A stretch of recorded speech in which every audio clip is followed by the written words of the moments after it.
revitalizing your soul through the inspired word of Ellen G. White, inspired by God. This is your daily manna coming to you from Eden's Nutritious Streets. Beloved, I wish above all things that thou mayest prosper and be in health, even as thy soul prospereth. For January 19th, 2025. This reading is taken from Healthful Living by Ellen G. White, Chapter 18, Diet. The diet question deserves careful study. A reform in eating would be a saving of expense and labor. The diet affects both physical and moral health. Learn for yourself what you should eat, what kind of food best nourish your body, and then follow the dictates of reason and conscience. This is not a matter of trifling importance. Those who will not eat and drink from principle will not be governed by principle in other things. A reform in eating would be a saving of expense and labor. The wants of a family can be easily supplied that is satisfied with plain, wholesome diet. Rich food breaks down the healthy organs of body and mind. And how many labor so very hard to accomplish this? Every noble is sacrificed to the appetite, and the animal passions predominate. The lives of many children from 5 to 10 and 15 years of age seem marked with depravity. They possess knowledge of almost every vice. The mind does not wear out nor break down so often on account of diligent employment and hard study, as on account of eating improper food at improper time, and of careless inattention to the laws of health. The diet question deserves careful study, and students can do more for themselves than teachers can do for them by prescribing strict rules and regulations. There is religion in good cooking. It is a religious duty for those who cook to learn how to prepare healthful food in different ways so that it may be eaten with enjoyment. What branch of education of a young lady can be so important as this?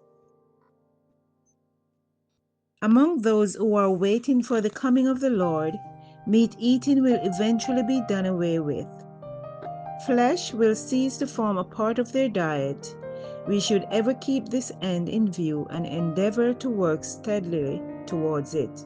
All who are connected to our health institution especially should be educating in themselves to subsist on fruits, grains, and vegetables.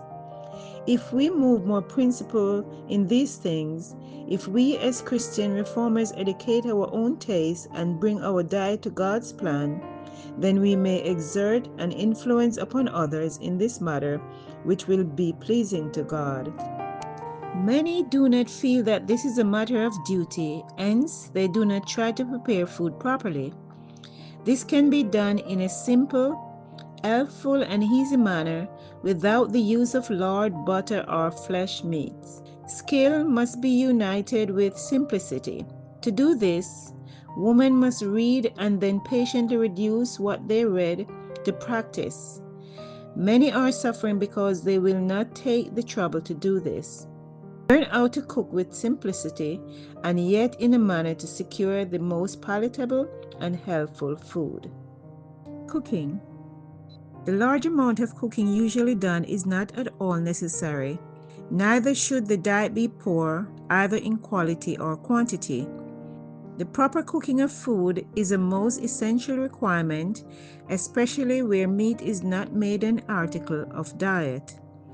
Something must be prepared to take the place of meat, and these foods must be well prepared so that meat will not be desired. By indulging in a wrong course of action in eating and drinking, thousands upon thousands are ruining their health. And not only is their health ruined, but their morals are corrupt because disease blood flows through their veins. The Lord intends to bring His people back to live upon simple fruits, vegetables, and grains. God provided fruit in its natural state for our first parents, as in Genesis 1, verse 29. All the elements of nutrition are contained in the fruits, vegetables, and grains. Grains and fruits prepared free from grease and in as natural a condition as possible should be the food for the table for all who claim to be preparing for a translation to heaven. Grains, fruits, and vegetables prepared in a simple way, free from all spice and grease of all kinds, make the most healthful diet. They impart nourishment to the body and give a power of endurance and vigor of intellect that are not produced by a stimulating diet. I therefore beseech you to be hearers as well as doers of the Word of God and the inspirational pen of Ellen G. White. Be sure to listen tomorrow for another Daily Manna coming to you from Eden's Nutritious Street. Thank you for listening. That thou mayest prosper